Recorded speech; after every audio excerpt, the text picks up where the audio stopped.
ادھر مکہ میں صفوان بن امیہ جب ترنگ میں آتا تو گلا پھاڑ کے کہتا، اے اہل قریش، اے لات و منات اور عزیہ کے ماننے والو، تم بہت جلد میری زبان سے ایک ایسی خوشخبری سنو گے کہ تم جنگ بدر کا غم بھول جاؤ گے۔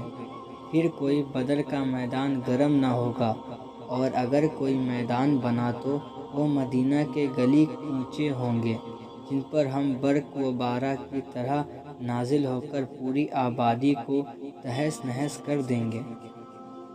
قریش مکہ کو بدر کا غم اس لیے زیادہ تھا کہ انہوں نے مسلمانوں سے 3 گنا زیادہ تعداد میں ہونے کے باوجود میدان بدر میں اپنی طرح اور بہت بری طرح ہرغمی اٹھائی تھی۔ غزوہ بدر تاریخ اسلام کا ایک عظیم الشان باب ہے۔ خدا خواست اگر مسلمان بدر میں شکست کھا جاتے تو اسلام کا یہ پودا بار آوار ہونے سے پہلے ہی شاید مرجھا کے رہ جاتا، مگر مٹی بھر مسلمان نے اپنے سپہ سالار عظیم محمد عربی صلی اللہ علیہ وسلم کی قیادت میں ایسی بہادری اور شاندار شجاعت کا مظاہرہ کیا کہ مشرکین مکہ میدان میں اپنے ساتھیوں کی 70 لاشیں چھوڑ کر بھاگ نکلے اور 70 زخمی بھی ساتھ لیتے گئے۔ صفوان بن امیہ کو پوری امید تھی کہ امیر بن وہب اپنے مقصد میں ضرور کامیاب ہوگا، اور وہ ایک دن اہل مکہ کو حضور پاک صلی اللہ علیہ وسلم کے قتل کی نویدی کر ان کے سامنے سرخرو ہوگا۔ مگر ہوا یہ کہ کچھ ہی دن بعد مکہ آ کر امیر بن وہب نے دست رسول پر اسلام قبول کرنے کا اعلان کر دیا اور مکہ میں تبلیغ اسلام کا کام شروع کر دیا۔ اس صورتحال سے صفوان بن امیہ اور اہل مکہ اور زیادہ مایوس ہو گئے، اور ان کے جوش انتقام میں کچھ اور اضافہ ہو گیا۔ بدر کے میدان میں شکست کھانے کی وجہ سے مشرکین مکہ کے معاشی مفادات پر بھی شدید ضرر پڑی تھی۔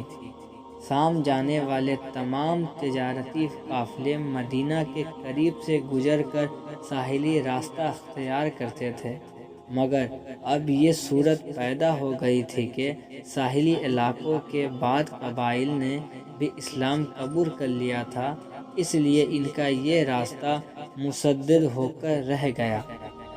ادھر سے مایوس ہو کے مشرکین مکہ نے اپنے تجارتی قافلوں کے لیے عراق کی راہ اختیار کر لی تھی، مگر غزوہ بدر کے 6 ماہ بعد جب صفوان بن امیہ کی سالاری میں مشرکین مکہ کا ایک قافلہ عراق کے راستے شام جا رہا تھا تو اسے زید بن حارثہ نے چھاپا مار کر لوٹ لیا تھا۔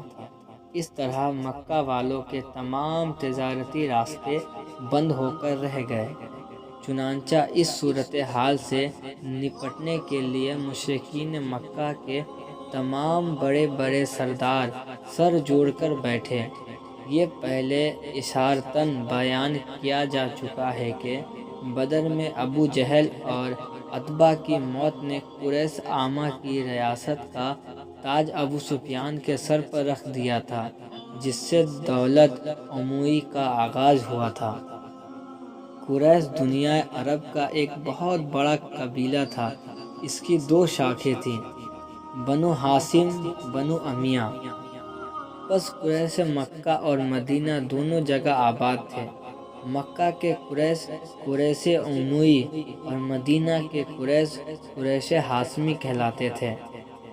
پس قریش مکہ یا مشرکین مکہ ایک طرف تو بدر کے میدان میں اپنے بڑے بڑے سرداروں کے مارے جانے سے مسلمانوں سے خار کھائے بیٹھے تھے، دوسری طرف ان کے تجارتی قافلوں کا مدینہ کے قریب سے گزر کر شام جانا بند ہو گیا، اور انہیں ایک طویل چکر کاٹ کر براہ راست عراق شام جانا پڑتا تھا۔